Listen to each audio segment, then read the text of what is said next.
Welcome to Holding Space with Authentically Amy. This is a place where you don't have to perform, prove, or hold it all together. You're allowed to exhale, to feel, to speak, or just be. Here, your truth is safe, your emotions are honored, and your soul is gently invited to the surface. I'm not here to fix you because I don't believe you're broken. I believe your soul already knows the way. My role isn't to give you advice, but to hold a steady frequency of love so you have space to rise. This podcast is an extension of my own healing. If you're here, you belong, and I'm honored to sit beside you. Welcome to another episode of Holding Space with Authentically Amy. I'm your host, Amy Thurman, and I'm so glad you're here. Thanks for tagging along, for sharing these. You guys are loving this. It's helping so many people, and I'm just so grateful. Keep sharing. Today, I'm honored to have Zulma with me today. Zulma, thanks for being here. Thank you for having me. It's such an honor. I'm so super excited to be here. Oh, good. Me too. I'm always eager to know about people, about their stories, about what they've been through, what led them to where they are today. You know, it's so interesting to me because I have quite a story. So I always like to get the behind the scenes kind of thing. But I'm here to hold space for you. So if there's anything that you want to talk about that feels heavy on your heart that might help to get out today, I'm here. So I'm just going to turn it over to you and let you take it from there. Okay, thank you so much. So this is so funny because I was thinking about the question, and now I'm going to go in a complete different direction. That happens. It's like that's what happens when we connect with our heart, right? Like, and get out of the head. So one thing that is truly heavy in my heart is I am the swearing therapist. I swear a lot. That is my way of keeping it real. Oh my gosh. I feel judged all the time. Well, not all the time, but most of the time.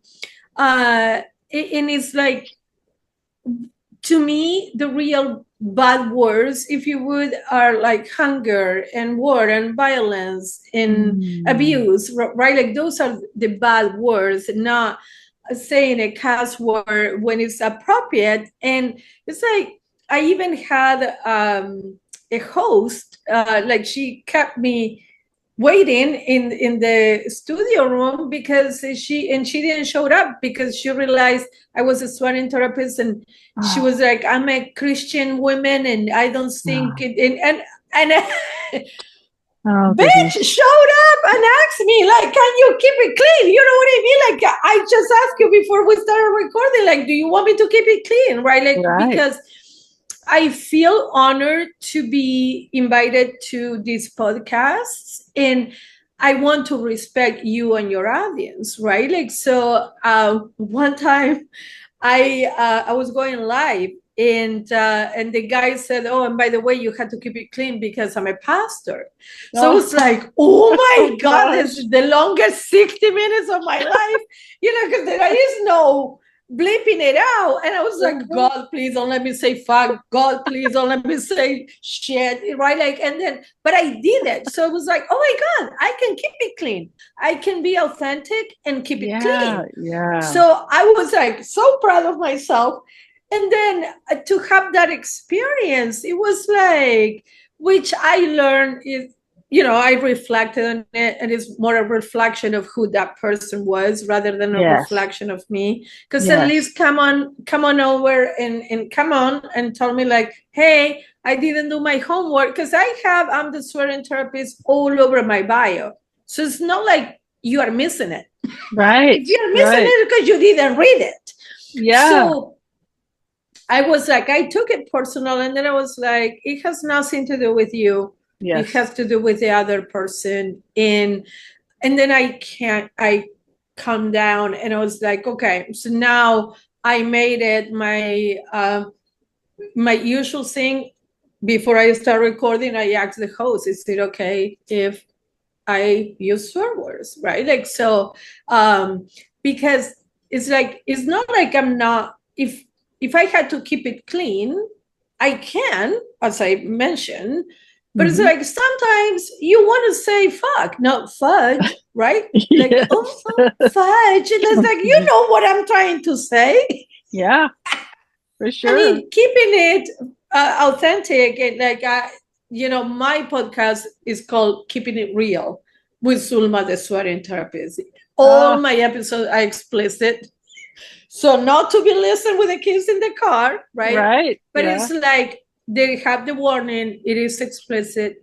And it's like we are all different, but I think the message that comes from the heart is like, oh, okay, like, we are all on the same storm, not on the same boat, right? Some of us are on canoes and some of us are on yachts, right? Like, but we are on the same storm. So it's like, why not open up our mind and our heart to get to know the other person and what they bring to the table?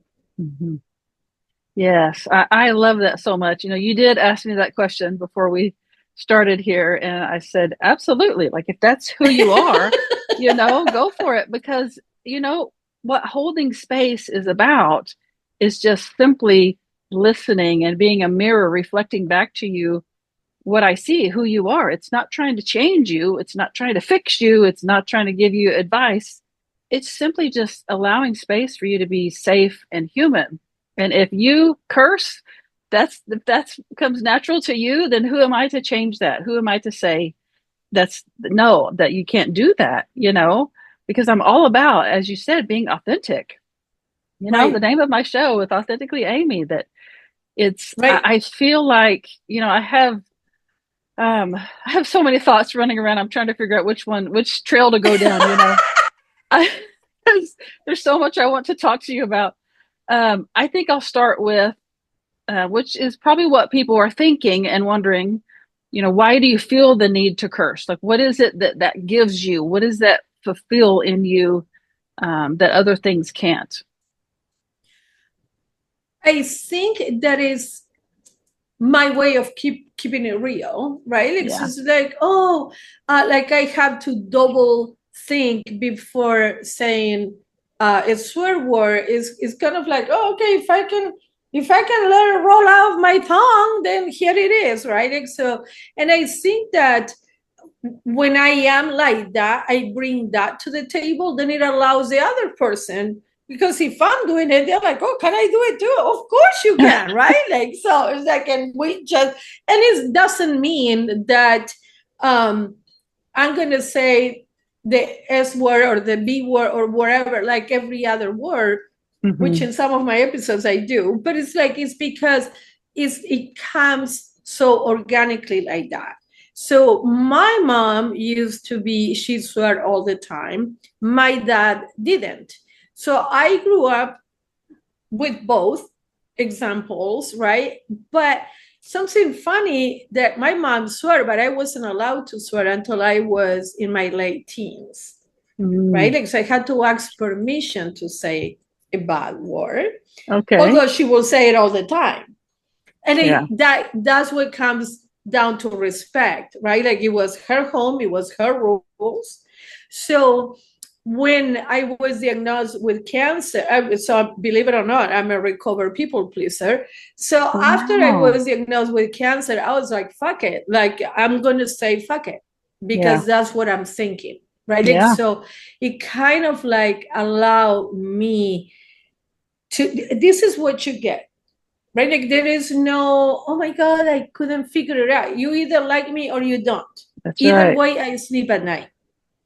Because I don't believe one and I don't believe the other, right? Like, if I try to please Amy and then I try to please Peter and then I try to please, and it's like, when is Zulma's turn?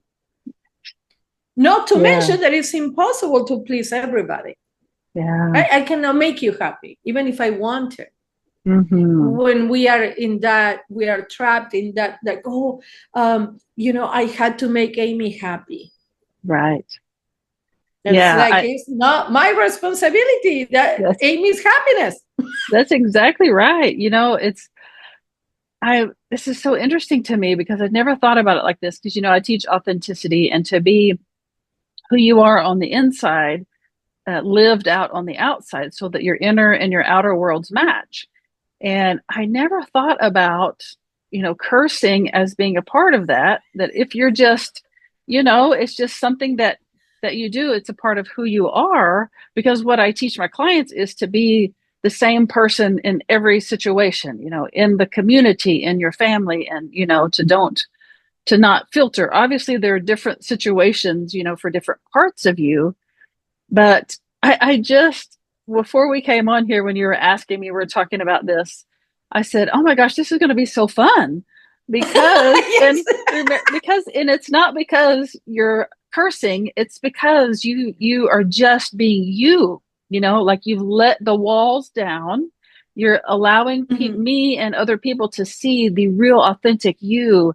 And man, that's my happy place. I love when people can just be themselves. It's so beautiful. It really is.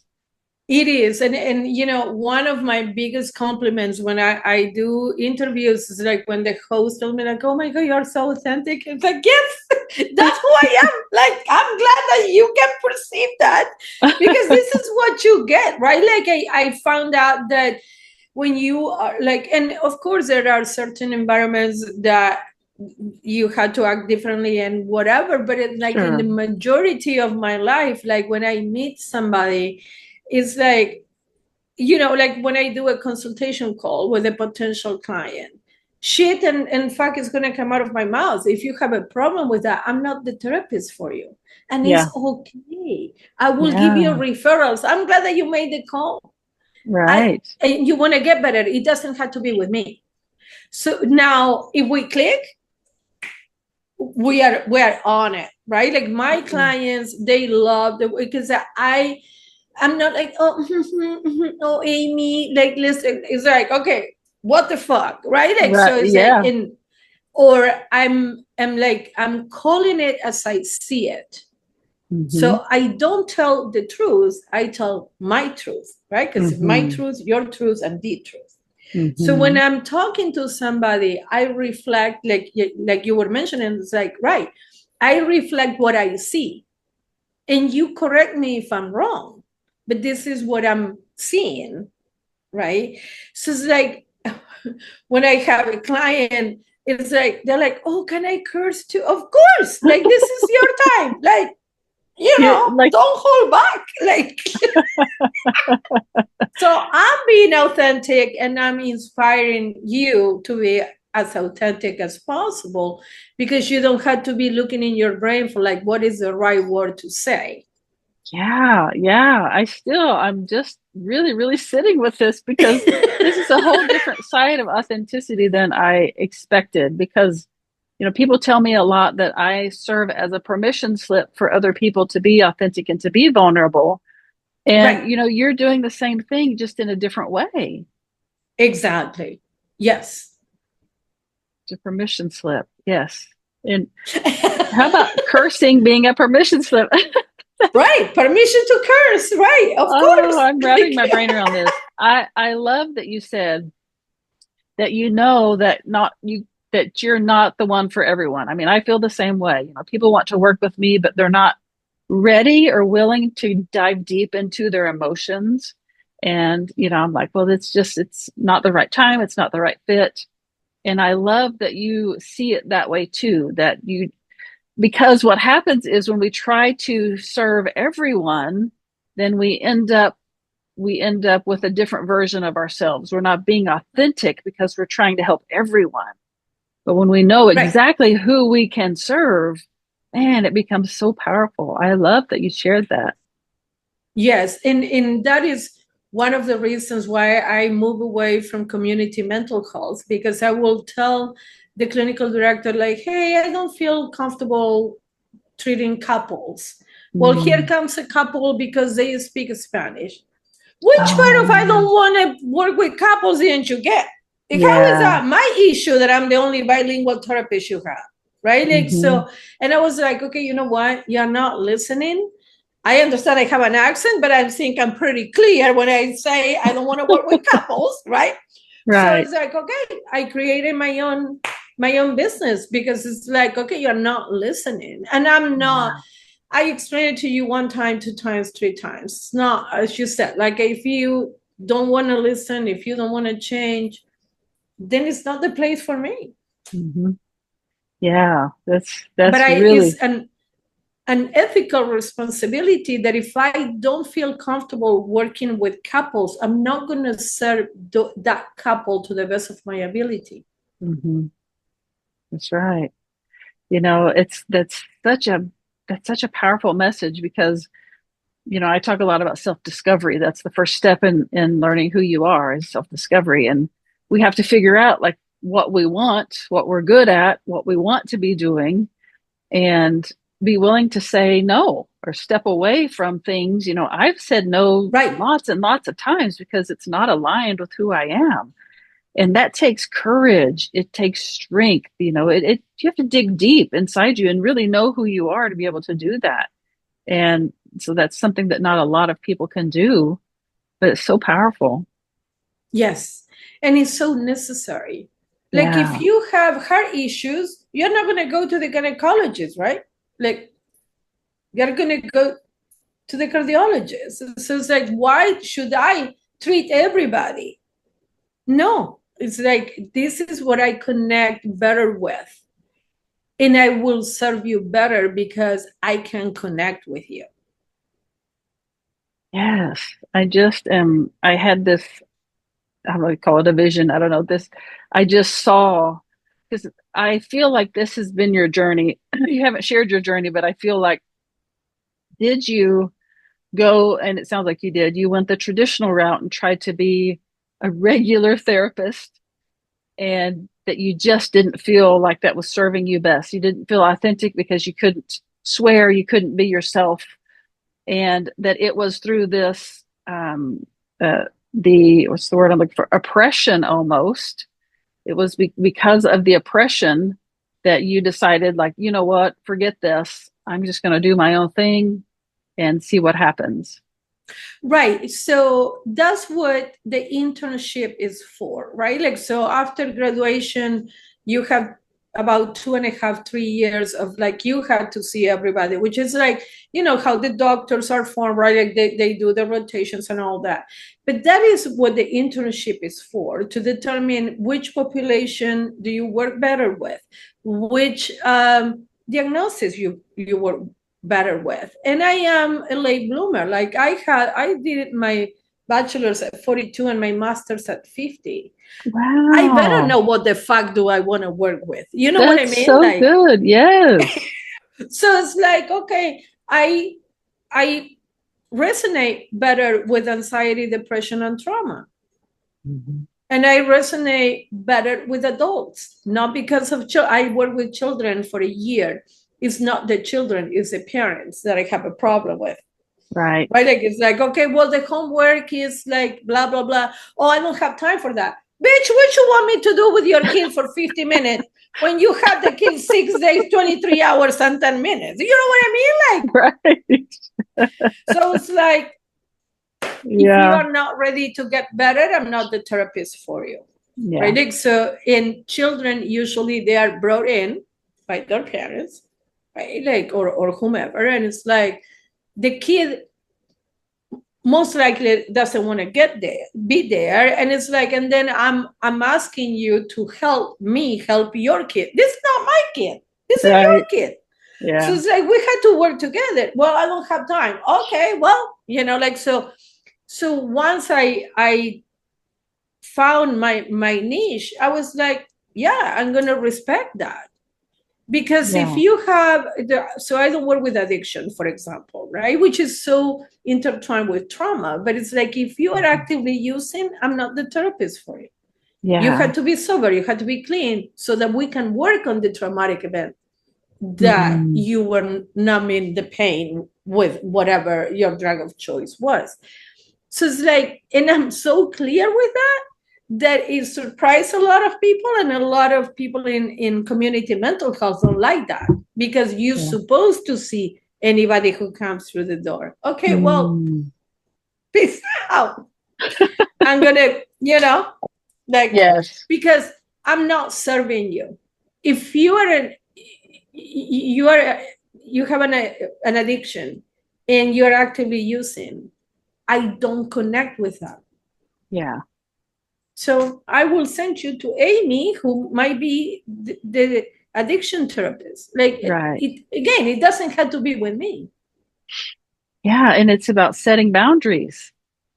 You know, it's knowing what you're good at, what you prefer, how you can serve best, and then setting boundaries that's all you're going to accept for everyone's good.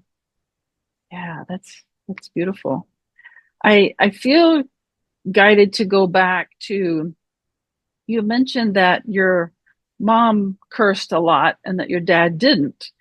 And I'm curious about that dynamic, was because most of the time, of course, I grew up in a very religious household. And so this is, I grew up in a household like the podcast that you have been on that told you not to curse. Oh, okay. Needless to say, I'm not like that anymore. But I'm just trying to picture this. Like, your dad does not curse, but your mom just curses all the time. Like, how did that work? What was that dynamic like? So go ahead. My parents, they separated when I was 8. So okay.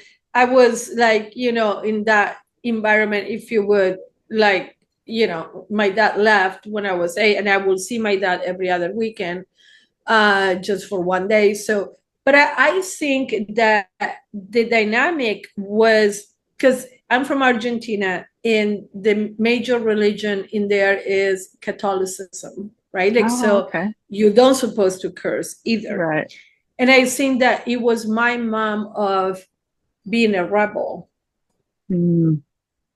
And my dad kind of like, kind of like having a chip on his shoulder that he didn't catch, so he was better than her, right? Mm-hmm. This is like my imagination, because it's like this happened more than 50 years ago. Neither one of them is alive to corroborate this. But it's like, from what I'm remembering, is kind of like, like my dad was an educated one, although he wasn't.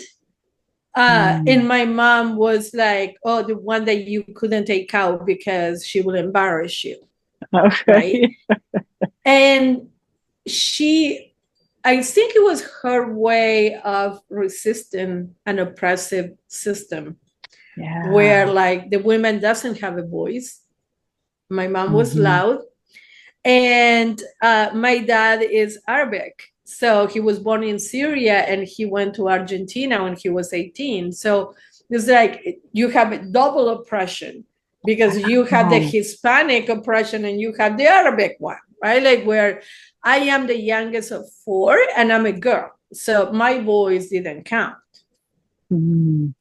until I graduated with my master's. That's when my dad started, and he will tell me like, I listen to you because you're a doctor. I'm not a doctor, but in his mind, I was right. No, because what I say makes sense. It's because I'm a doctor. Okay, for whatever fucking reason you're listening, I'm gonna give you the message anyway. You know what I mean? Like, yes. But it was like my brother, so the firstborn was a male. So whatever my brother said went, because he's the firstborn and he's a man, right? Like, so I think there was this power, like dynamic, that is like, my dad was like better than my mom because he didn't curse. And then I moved to the United States, and I didn't know how to speak English. I knew how to read and how to write because I had English throughout high school. But there was 35 of us in a classroom, so we didn't have time to practice conversation. And then I started learning how to speak the language. And then I kind of like, pick up on all the bad words. So it is like, and everybody, I had a boss, and she used to tell me like, where did you learn to speak English, in a construction site? Because it's like, and I'm like, I'm just saying it as I see it. You know what I mean? Like, so, but I think that, going back to the question, that it was just that her way of rebelling against the system, because that's what you don't supposed to do as a housewife in Arabic women, right? Yeah, I think that's what I was picking up on. I kind of felt the energy of him, like the man is supposed to lead the house, the man is supposed to lead the home, and the women are supposed to be submissive and do everything the man says, all that stuff. Right. And yeah, and I didn't, not knowing all of that background, it makes sense to me now. But I was feeling that disconnected. My question was going to be if they were still married or if they were still together, because that's quite a different dynamic. So it makes a lot of Right. sense. So at the time that they separated, divorce was not legal in Argentina. So they couldn't get divorced, but they were separated. And then many years later, when divorce became legal, they divorced. And then my dad remarried when he was 73 years old. Wow. So so my siblings were like, no, don't get married. And I said, Dad, are you happy? Like I'm thinking, how long is he going to live? The last 10 years of his life, he wants to be happy. My dad celebrated 24 years of marriage. He died when he was 97. Oh my word. He ended up having the longest marriage in the family. Wow. Getting married at 73. So it's like, age is nothing but a fucking number. Yeah, that's so true. And he died of COVID. Like he died on Thanksgiving Day of 2020, which I think that if he wasn't for COVID, he will still have been around, because it's like, he died of COVID at the end, but the isolation prior, my dad was a very social man, and his second wife, like they travel a lot and they were like going to play cards and they have a very active social life. So when COVID started, that was taken away from them, right? And it was like they are 97 and 86 or whatever. Yeah. And it's like, they were at risk. So that isolation really put a dent on my dad's mental health.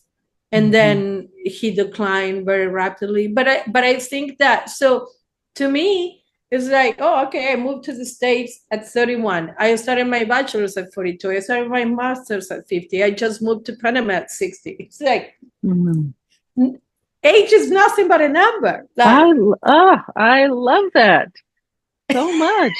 I just keep as you're talking, I just keep thinking, what an example your mom set for you. Like she was feeling all of that pressure, I'm sure, but she was determined.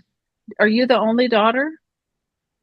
No, I had two siblings, two brothers, and I have a sister. So there's 4 of us. So it's almost like she was determined to set an example for you girls, to show you that you didn't have to tolerate that you were more than that. And you just have taken it and gone with it. And I love it. And I left, right? I left at 31. So it's seeing my mom vicariously lived through my life because I did have the courage to leave, right?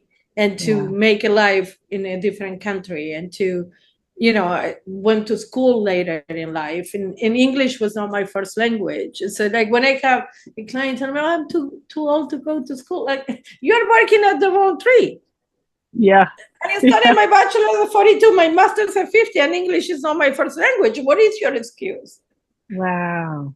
Right? So I think she was so proud, but I think that she also lived through everything that I was experiencing, because she wasn't even allowed to work outside the home. Because that's not what you do, right? Like, so it's like, okay, and then I'm going to a different country, and then I'm going to school, and then I'm pursuing my dream of being a therapist. Like, it's like, how many of my mom's dreams she never got to fulfill, right? Like, so, and then, it's like, I love that you mentioned that, because like, yes, I think that her way of allowing me to get out and get into life and enjoy life, like, was because she didn't know how to. Yeah. Not that she couldn't. I don't think she even knew that she could, because nobody told her. Yeah. Well, she hadn't had an example like you had in her. She didn't have anyone to set the example to show her that there was a different way. Right, exactly. So when I told her I was going to move, I was going to leave the country, she gave me her blessing. She was like, if it doesn't work out, you always have your home here, but I wish that it works out. And, you know, like, so we had this running joke that I will call her and say, do you miss me? And she would be like, no, I don't miss you because I know that you're okay, right? Like, because Aww. So we used to play like that. You know, so I moved in December. So Mother's Day in Argentina is the third Sunday of October. So I'm in the United States, and Mother's Day in May comes and goes. And then in October, it's like, where the fuck do I find a Mother's Day card in Spanish? Oh, right. Oh my gosh. So needless to say, she didn't get a Mother's Day card. And then the following year, I bought the Mother's Day card in Spanish in May, and I kept it until September so I can send it and she can get it. Right? Like, we learn as we go. Right, right. I was like, oh my God, it didn't even cross my mind that, you know, not only where you're going to find a Mother's Day card in October, in Spanish on top of that. Like, right. Oh, just those things you have to experience to understand. Right. Excuse me. So I'm just curious, what made you want to become a therapist? I always had this passion for helping others. I had people coming to me and telling me like, oh, I never shared this with anybody. And, you know, and have this natural, right. And I was like, maybe I can start charging for this, you know, and I was working in accounting, and I started thinking about my future. And it's like, do I want to continue to do this for another 25 years? And I was like, I have this thing about like, I don't want to have regrets. So I was like, okay, let me try it. But what do I need to do in order to be a therapist? Oh, I had to go to school. Okay.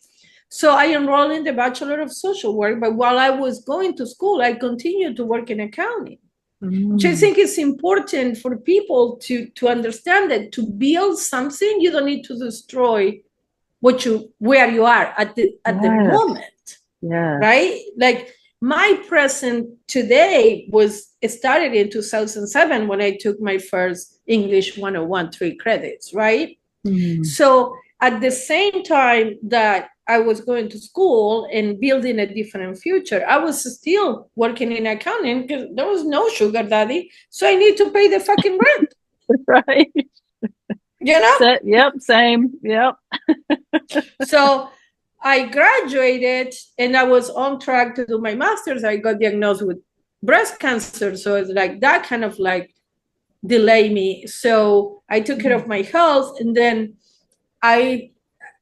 at 49, so when I got diagnosed with the cancer, I went back to Argentina. And then 3 years later, I was like, fuck this. I want to go back to the States. I want to celebrate my 50th birthday there. And I asked God for a sign. And I got an email out of nowhere to my personal email from the university saying like, hey, we have the advanced program, master program back. Do you want to enroll? Be careful what you ask for. That's so true. You're gonna get it. I was like, yes. And so I moved back. I celebrated my 50th birthday. I started my master's and I think that in this profession, being older is an asset, because when I was doing the internship, I had other interns who were half my age, right? They just graduated with their masters. And like, so let's say I will have mother and I'm giving parenting tips or whatever. Nobody ever asked me if I had kids. They assume I did because I was old. But they will grill my colleagues. Do you have children? Like, right? Like, because she was, I don't know, 26 and she looked 13. So that didn't help her. Right. So it's like, who are you to tell me what to do with my kid? I don't have children. If you would have asked me, I would have told you the truth. Wow. Right? So it's like, I have like this innate, like I inspire trust because I was old. And it's like, okay, for whatever reason that you like me and you trust me, let's go. Like, right? Like, so, and, you know, like for people, for adults, it's a lot easier when they see me that I'm like, you know, and I don't hide my age. I'm 60. Like, I'm very proud of having turned 60. There are, you know, like, there are people who resent growing older. And to me, birthdays are like a privilege denied to many. So I go all out to celebrate my birthday because there are a lot of people who didn't make it to 60. Yeah. You know, that's such a good point. You know, I lived 10 years with a broken neck that went undiagnosed for 6 months. I almost died, and it was just quite a journey. It's what my first book is about. But part of what I learned through that journey is to appreciate everything. Like, I don't take anything for granted anymore, because when you're stripped away, when everything is stripped away from you, you almost die. It's like you have a whole new perspective. Like, life takes on a whole new meaning, and you just see it so differently. And just like you said, I'm just so grateful to be alive and to keep having birthdays. You know, it is a gift. Absolutely. So it's like, okay, well, you don't want to grow old. What is the alternative? Right. That's exactly right. Yeah. So it's like, all right, like, you know, well, if you put it that way, but it's like, you know, nobody has tomorrow guaranteed. So it's like, we need to plan as we're going to live forever, but we need to live as if we're going to die tomorrow. That's so good. Because nobody has tomorrow guaranteed. So going back to the question, I talk too much. Going back to your question about being a therapist, I found this gift from God that I have the capacity to listen to what is not being said. Yeah. So it's like, oh, you are talking and I give it back to you. And I'm like, oh, did you consider blah, blah, blah? Which I'm sure that you have the same gift. I do, yes. In doing what you do. So, and they're like, oh my God, yes, I never thought of it like that. Okay, good.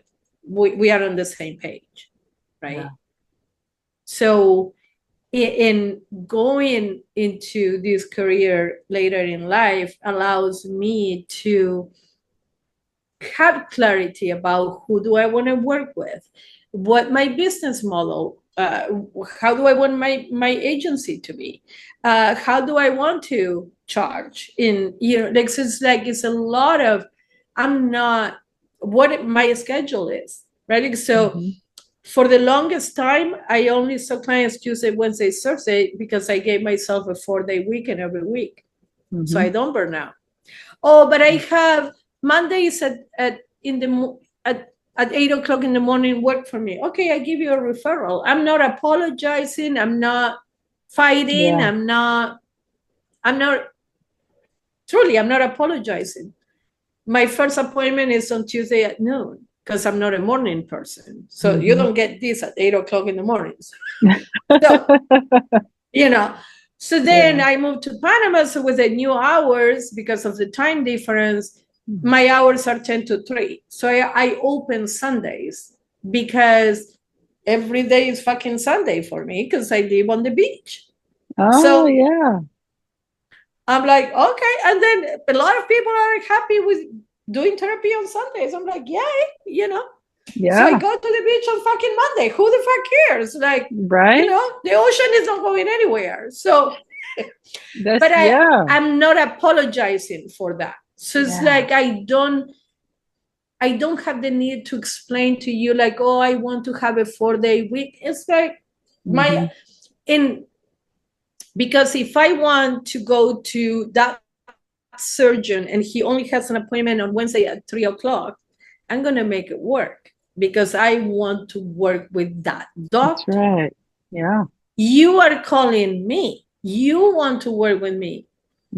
You don't get this on Monday at 8:00 in the morning. Yeah. And I know that about myself. And I'm not apologizing for that. So it's like, we're going to make it work. But it's like, yeah, that's not an option. And a lot of people will respect that about doctors, those boundaries, and not so much about therapists. And I think it's because of the type of relationship usually. So I'm a one-person practice. So it's like you talk directly with me when you try to schedule an appointment versus if I have an assistant or a medical assistant, and it's like, by the time you see the doctor, you already talked to 5 different people. Right. Yeah.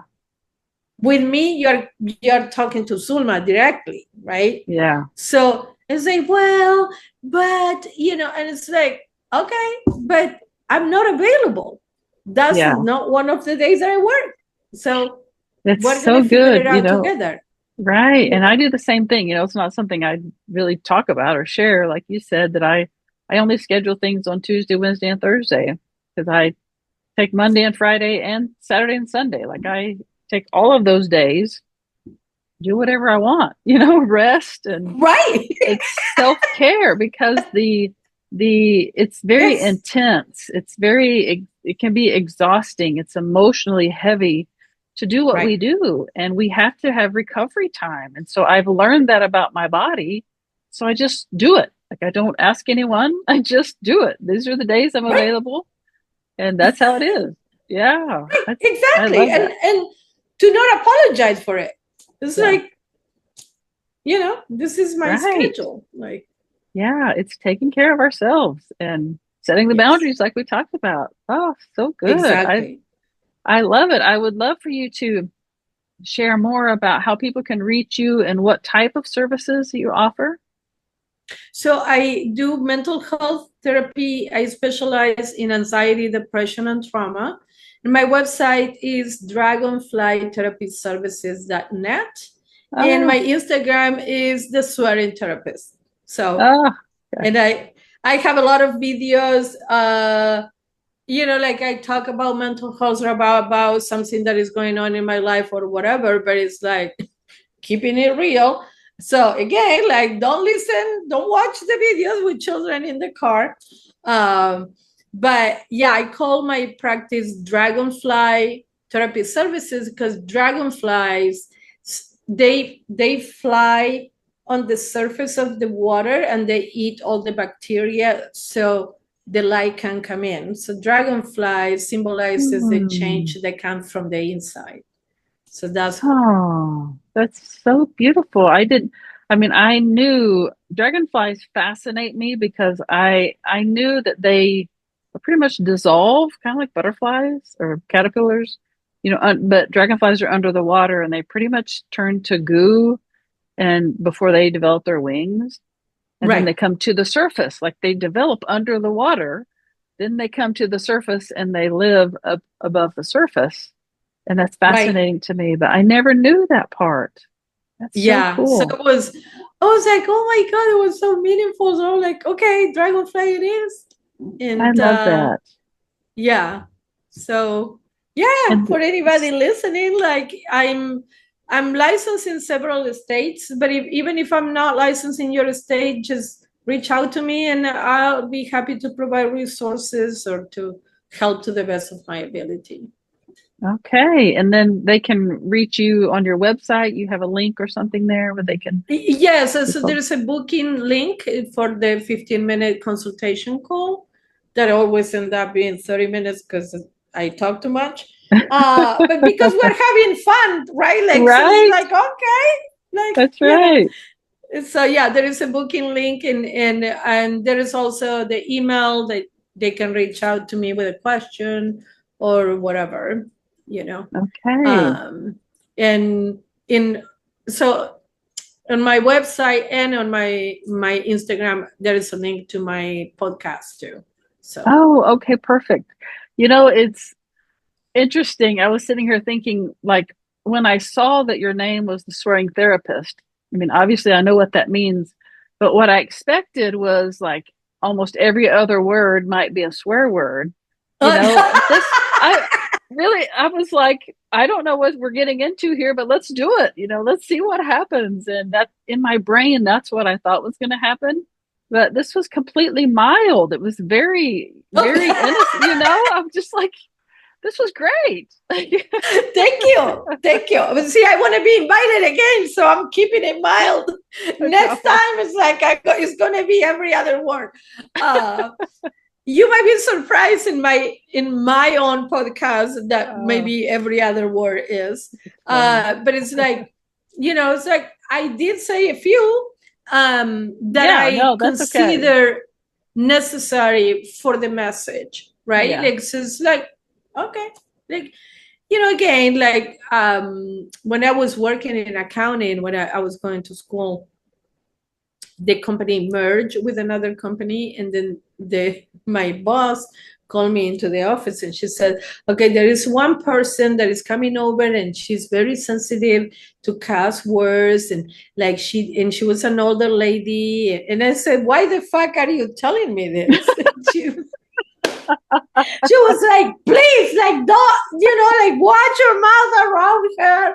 And I was making a point, like, pass by her cubicle and just say a cuss word, and she will have a heart attack. So she will be, sugar, fudge. No. And I'm like, lady, like, please, like, so. I have heard it said that people who curse tend to be more intelligent than people who don't. So there you go. Yes, I'll take it. Right. Maybe look and see if there's any research on that, so you can claim that. Right. Oh, I love it. Oh my gosh, this has been so fun. Thank you so much for being here. Thank you for having me. I had a lot of fun, and I do appreciate the space and what you are doing. Yeah, such a beautiful story you have. So I was like mesmerized by your story. And I think that you mentioned like you almost died, but you didn't, right? Which means that your mission in life was not complete. Mm-hmm. So true. Yeah, that's an important point. I remind myself often when things get hard, because just because I have a new perspective and I'm grateful to be alive doesn't mean that I don't struggle. Like, life is still challenging and difficult. Oh, you mean you're human? Right, exactly. So I have to work my way through being human. Yes. Right. But I know that I have a mission. Yeah, for sure. My motto is, and I know we need to wrap up, so I'm going to shut up, but it's like, my motto is, I had cancer. Cancer didn't have me. And that applies for any challenge that anybody is going through. I love you that. Own the challenge, or you allow the challenge to own you. That's so good. Your broken neck, you had a broken neck. The broken neck didn't have Amy. Mm-hmm. Yeah, it's for a long time. I used to say my broken neck.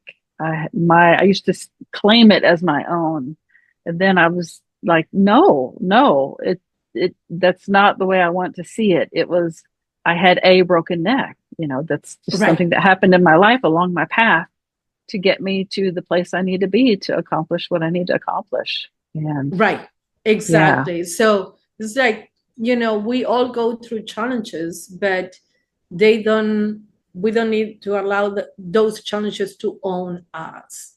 Mm-hmm.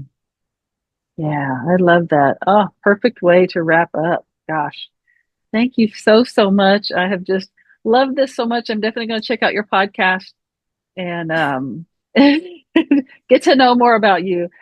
For those of you watching and listening, yeah, of course.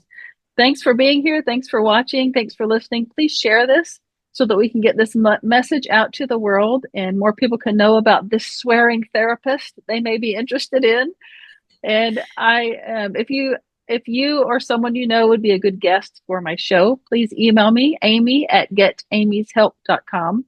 or check out my website for any information on my books, my speaking engagements, any of that you're interested in. GetAmy'sHelp.com. And until next time, I will be here holding space for you. Thank you for being here. And to my guest, thank you for your honesty, your courage, and your truth. It's an honor to hold space for people like you. If something in this episode stirred something in you, if you breathed deeper, softened, or felt a pull inward, consider this your invitation. Whether you're ready to share publicly or prefer to remain anonymous, I'd love to hold space for you too. This work isn't just for podcasts, it's for people everywhere. And I'm bringing it into businesses, schools, communities, organizations, anywhere humans need a place to be and for someone to hold space for them. To learn more or to schedule your own session or to be a guest on this podcast, visit www.getamyshelp.com or just reach out to me. I'll meet you with open arms and a quiet, sacred seat. Until next time, thank you for being beautifully, unapologetically human.